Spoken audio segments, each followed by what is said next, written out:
Okay, Assalamualaikum. Selamat datang ke MyFX Journal. Baik, untuk kali ini kita nak berkongsi tentang saiz pasaran dan likuiditi, ataupun anda semua tahu pasal market size. Okey, untuk pengetahuan anda semua, saya cuma bagi orang kata free information, sebab saya pun sama-sama nak belajar juga. Saya pun masih baru, saya baru 3 tahun trade forex. Tahun pertama saya sangat-sangat teruk, dan kemudian di next 2 years saya mula sedar dan kemudian trade demo, dan alhamdulillah dia berhasil lah. Teknik-teknik yang saya belajar kebanyakannya berhasil. Banyak juga pergi kelas cikgu-cikgu yang okey kan. Ada juga kelas yang cuma pakai webinar, tapi tuntutlah, carilah ilmu, walau macam mana sekalipun, supaya kita semua sentiasa, orang kata, ada sesuatu lah. Ada sesuatu, dan orang tak pandang kita ni macam kita macam gambling pula kan, macam berjudi pula. Orang tak perasan yang sebenarnya kita ni trade forex menggunakan macam-macam jenis teknik dan analisis. Yang gambling tu lantak korang lah. Tapi kalau boleh belajar lah. Carilah cikgu. Dan saya bukan cikgu, saya cuma nak sama-sama belajar dengan anda semua. Alright, kita nak cerita pasal saiz pasaran, market size dan juga liquidity. Untuk pengetahuan anda semua, pasaran forex ni sebenarnya dia berjalan 24 jam. Anda kata sekarang ni kita dekat Malaysia, kita tengah malam, bank negara tak buka. Tapi dekat kawasan US, dah ada, market dia dah buka. Dan kemudian selepas US, dia akan pergi ke Tokyo. Tokyo pula buka, US tutup. Lepas tu pergi ke Europe. Ada pelanggaran, apa orang kata, pertindihan waktu kat situ. Europe pula buka, Euro market buka, London market buka, dan kemudian pergi ke US balik. Jadi New York session pula. Jadi keadaan tu berpusing mengikut putaran bumi ni, sampailah ke sudah. Jadi itu yang dinamakan dengan market size. Market size ni satu dunia. Dalam dunia ni ada lebih kurang 100 lebih buah negara, dan mempunyai berpuluh-puluh jenis mata wang. Mata wang. Jadi market tu akan sentiasa bergerak. Jadi forex pun sentiasa bergerak, sebab orang perlu, perdagangan perlu menukar mata wang masing-masing. Orang US nak beli sesuatu daripada China, kena tukar duit renminbi. Lepas tu orang China nak beli sesuatu daripada orang India, kena tukar rupi. Daripada orang India pula, daripada rupi, nak beli sesuatu daripada daripada Turki, kena tukar Turki lira. Jadi benda tu sentiasa berubah-ubah, sentiasa bergerak. Jadi kita tak terkejut yang pasaran forex ni sentiasa buka. Walaupun pasarannya cuma 24 jam, dan kemudian 5 hari sahaja buka forex ni. Tapi tak semestinya Sabtu Ahad, bila market tutup, anda semua dah tak boleh masuk market. Tapi market tu sentiasa berjalan. Kita tak tahu Sabtu Ahad tu, tapi tak seaktif hari Isnin sampai hari Jumaat lah. Jadi sentiasa ada market yang akan bergerak.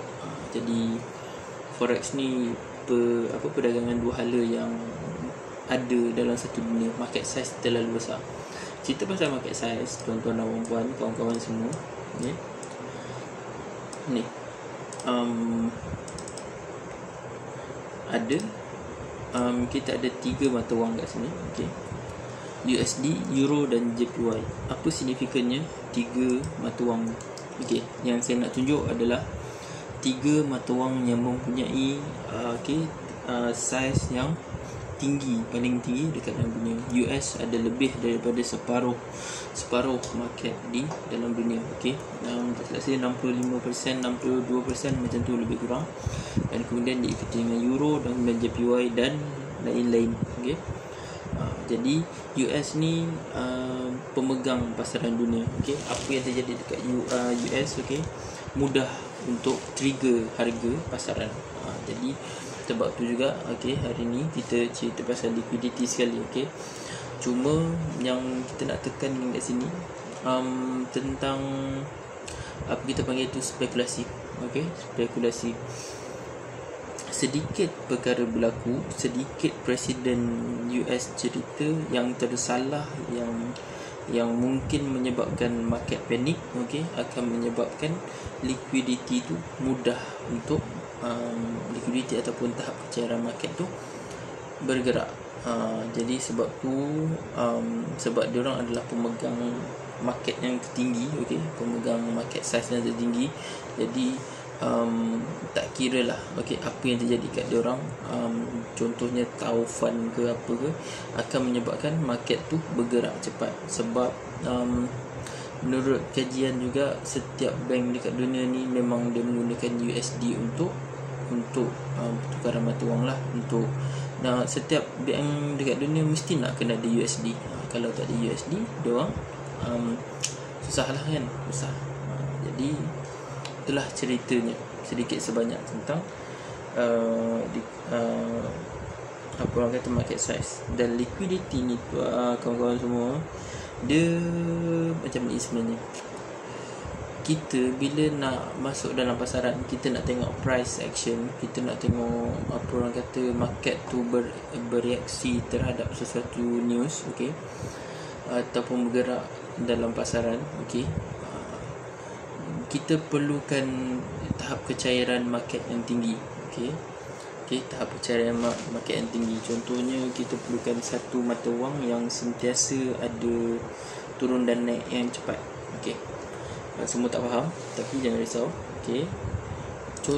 Kita contohkan. Okey. Kita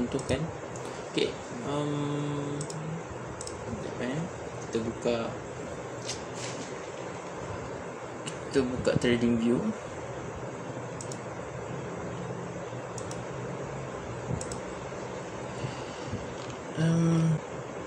Euro index. Okey, kita ni loading sikit sebab saya tengah render sesuatu, jadi memang dia lambat sikit lah. Loading sikit. Okey, anda semua tengok ni. Ini contoh market dengan tahap kecairan yang tinggi. Okey, anda boleh lihat dia punya pergerakan market dia, boleh nampak. Okey, boleh nampak. Contohnya, kalau anda nak tengok dia tengah uptrend ke apa, okey, anda nak tengok dia uptrend, jadi anda boleh tengok dia uptrend. Mudah aja sebab candle dia besar-besar. Price action dia satu hari ni, data satu hari, okey, one day, okey. Macam ni je. Dia pergerakan dia turun naik senang, kita nampak setiap hari, kita tahu dia turun atau naik. Tapi cuba anda semua bayangkan satu negara yang tak ada liquidity yang tinggi. Contohnya Malaysia lah, senang MYR index. Okey, ada. Okey, anda bayangkan satu negara yang liquidity dia kurang, okey, macam ni lah. Index, okey, Malaysian index, mata wang Malaysia yang tak mempunyai tahap kecairan yang tinggi. Kita nak tengok kita punya mata wang bergerak pun, kita makan masa kan, makan masa. Jadi anda tengok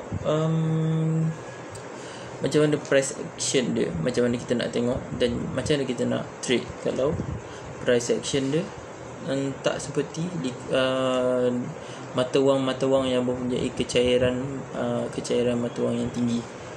Anda tengok ni, tengok tu, candle sikit turun, berdetik naik sikit,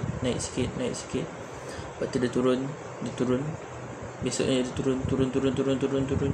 Tapi kita tak nampak dan kita tak boleh nak analisis. Bolehlah kalau kita nak letak support kat sini, support contohnya, okey, dekat sini. Okey, anda nak letak support kat situ. Horizontal ray. Okay. Anda letak kat sini contohnya. Anda nak letak kat sini contoh. Okay. Anda nak letak apa orang panggil ni, support become resistant. Anda nak tahu dia nak datang situ, anda tak dapat nak analisis. Jadi susahlah bila indeks dengan tahap percairan yang tak tinggi. Dia cuma turun macam tu je. Okay, turun tapi kita tak nampak harga dia bergerak macam mana. Adakah candle bullish atau engulf ke apa ke, susah nak kita nak analisis. Jadi bezalah dengan tahap percairan market yang tinggi dan tak tinggi. Euro tinggi. Jadi anda semua, macam mana cara nak buat forex dengan trade forex? Macam mana nak buat duit dengan trade forex? Mudah je, okay? Mudah je. Saya akan cuba kupas untuk next video, sebab saja nak buat sikit-sikit. Okay? Senang nak buat by chapter. Okay, saya bagi pandangan dan juga saya bagi apa yang saya belajar daripada saya sekolah menengah sehingga saya masuk ke belajar diploma di universiti sebagai business di dalam diploma business management. So tapi tak habis pun. Okay, saya tak habis pun belajar, tapi saya cubalah untuk memperkenalkan anda semua yang baru-baru nak belajar ni. Kita belajar daripada awal. Okay, kita belajar daripada awal. Salah satu kesalahan saya juga adalah saya belajar forex, saya terus trade guna duit sebenar. Okay, dengan saya tak faham apa semua benda ni. Okay, saya tak faham apa tu liquidity, dan kemudian saya nak marah dekat chat. Jadi tak boleh lah. Okay, sebenarnya forex bukan scam. Okay, cuma kita je yang scam diri kita sendiri sebab kita percaya yang kita ni ada luck yang tinggi. Jadi anda semua belajarlah. Okay, saya tak minta banyak. Saya bagi semua benda yang dekat dalam channel ni free. Free. Saya tak ada nak minta duit ke apa ke. Saya cuma nak minta anda semua kalau boleh subscribe, okay, like dan dengarlah. Okay, dengar apa yang mungkin saya nak sampaikan, sebab mungkin apa yang saya nak sampaikan ni anda semua dah tahu dah pun, ataupun anda semua baru nak tahu, ataupun anda dah belajar dah pun. Tapi sekurang-kurangnya saya nak berkongsi sesuatu, mungkin bukan untuk diri anda juga, mungkin untuk diri saya. Jadi sama-samalah kita beramal. Okay, baik semua, terima kasih. Bye. Assalamualaikum.